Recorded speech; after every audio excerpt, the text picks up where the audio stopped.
Hi friends, normal rice తో chicken biryani ఎలా చేయాలో చూద్దాం. బాస్మతి రైస్ తో బిర్యానీ పర్ఫెక్ట్ గా వస్తుంది, కానీ నార్మల్ రైస్ తోనే చేయడం కొంచెం కష్టంగా ఉంటుంది. కానీ తక్కువ టైంలో టేస్టీగా ఈజీగా ఇలా నార్మల్ రైస్ తో హోటల్ స్టైల్లో బిర్యానీ చేసుకుంటే అదిరిపోతుంది. ముందుగా కడిగిన చికెన్ లో ఉప్పు, కారం, పసుపు, అల్లం వెల్లుల్లి పేస్ట్, అలాగే తరిగిన పచ్చిమిర్చి, ఉల్లిపాయలు, కొత్తిమీర, పుదీనా వేసి అరచెక్క నిమ్మరసం, ఉప్పు, కారం మీ టేస్ట్ కి తగ్గట్టుగా వేసుకోండి. స్పైసీగా కావాలంటే కారం, ఉప్పు ఎక్కువ వేసుకోండి. 1 కప్పు పెరుగు, గరం మసాలా కూడా వేసుకోండి. మీకు బిర్యానీ గ్రేవీగా కావాలంటే పెరుగు ఎక్కువ వేసుకోండి. ఇప్పుడు ఈ మసాలాలన్నీ చికెన్ కి పట్టేలాగా బాగా కలుపుకోండి. ఇలా కలుపుకున్న చికెన్ ని అర్ధగంట పాటు పక్కకి పెట్టుకోవాలి.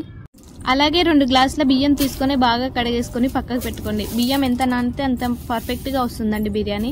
కనీసం 10 నుండి 20 నిమిషాలైనా నానబెట్టుకోండి బియ్యాన్ని. రైస్లోకి వీడియోలో కనిపిస్తున్న మసాలాలన్నీ తీసుకోవాలి. ఇప్పుడు పొయ్యి పైన ఒక గిన్నె పెట్టుకుని అందులో 3 టేబుల్ స్పూన్ల నూనె వేసుకుని మసాలాలన్నీ వేసుకుని అలాగే సన్నగా తరిగిన పచ్చిమిర్చి, ఉల్లిపాయ ముక్కలు, కొత్తిమీర, పుదీనా, 1 టేబుల్ స్పూన్ వెల్లుల్లి పేస్ట్ కూడా వేసుకుని బాగా కలుపుకోండి. ఇలా పోపు వేసుకున్నాక పోపు అంతా బ్రౌన్ కలర్ లో వచ్చే వరకు వేయించుకోండి. ఆనియన్స్ బ్రౌన్ కలర్ లో ఉంటేనే రైస్ బాగుంటుందండి. ఇలా పోపు ఫ్రై అయ్యేలోపు మా వీడియోని లైక్ చేయండి, షేర్ చేయండి, కామెంట్ చేయడం మాత్రం మర్చిపోకండి ఫ్రెండ్స్. అలాగే బెల్ ఐకాన్ నొక్కండి.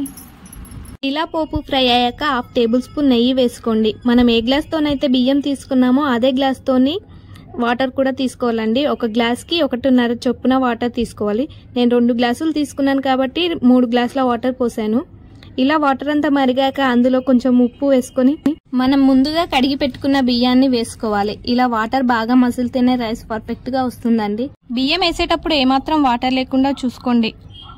బియ్యంతో పాటు వాటర్ కూడా పడటం వల్ల అన్నం మెత్తగా అవుతుంది.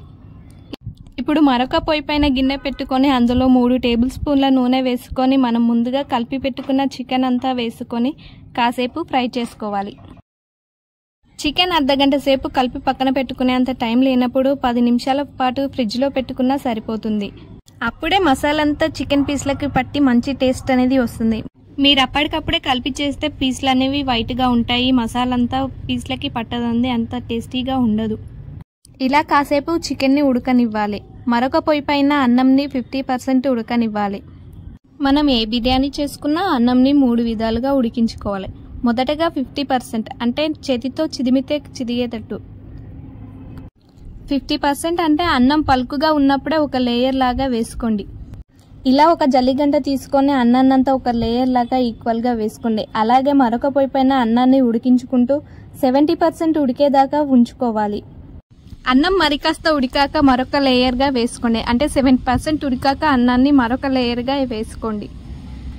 అన్నం 90% ఉడికాక అంటే ఉమ్మగిలే టైంకి మరొక లేయర్ గా వేసుకోండి. ఇలా 3 లేయర్ గా అన్నాన్ని ఉడికించుకుంటే అన్నం పర్ఫెక్ట్ గా వస్తుంది.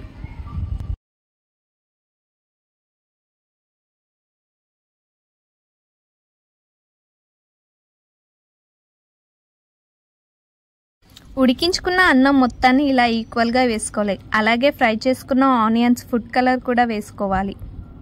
మీకు ఫుడ్ కలర్ నచ్చితే వేసుకోండి, లేదంటే వేసుకోపోయినా పర్లేదు. అలాగే కొంచెం నెయ్యి, కొత్తిమీర, పుదీనా కూడా వేసుకోండి. నేను ఈ బిర్యానీ రైస్ కుక్కర్లో చేస్తున్నాను. రైస్ కుక్కర్లో బిర్యానీ చేసేటప్పుడు రైస్ కుక్కర్ మూత కాకుండా ఒక ప్లేట్ కానీ లేదా మూత కానీ పర్ఫెక్ట్గా ఫిక్స్ అయ్యేలాగా చూసుకోండి. బిర్యానీ ఉడికేటప్పుడు గాలి అనేది బయటికి రాకుండా చూసుకోండి. నాకైతే ఈ ప్లేట్ కరెక్ట్గా ఫిక్స్ అయింది. మీరు ఒకవేళ ఎయిర్ బయటికి వస్తుందంటే చుట్టూ పిండి పెట్టుకొని అర్ధగంట సేపు ఇలా రైస్ కుక్కర్లో ఉడకనివ్వాలి. అర్ధగంట తర్వాత కుక్కర్ ఆఫ్ చేసుకొని సర్వ్ చేసుకుంటే వేడివేడి బిర్యానీ రెడీ. చూడండి ఎంత పర్ఫెక్ట్గా కుదిరిందో. నార్మల్ రైస్తో ఇలా బిర్యానీ అయితే చాలా బాగుంటుందండి. పిల్లలతో పాటు పెద్దలు కూడా చాలా ఇష్టంగా తింటారు. మీరు కూడా ట్రై చేసి ఎలా ఉందో చెప్పండి. బాస్మతి రైస్తోనే కాదండి, ఇలా నార్మల్ రైస్తోనే ఈజీగా ఇంట్లోనే చేసుకోవచ్చు. చాలా బాగా కుదురుతుంది. ఒకసారి ట్రై చేసి ఎలా ఉందో చెప్పండి. మా వీడియో కనుక మీకు నచ్చినట్లయితే లైక్ చేయండి, షేర్ చేయండి, కామెంట్ చేయడం మాత్రం మర్చిపోకండి ఫ్రెండ్స్.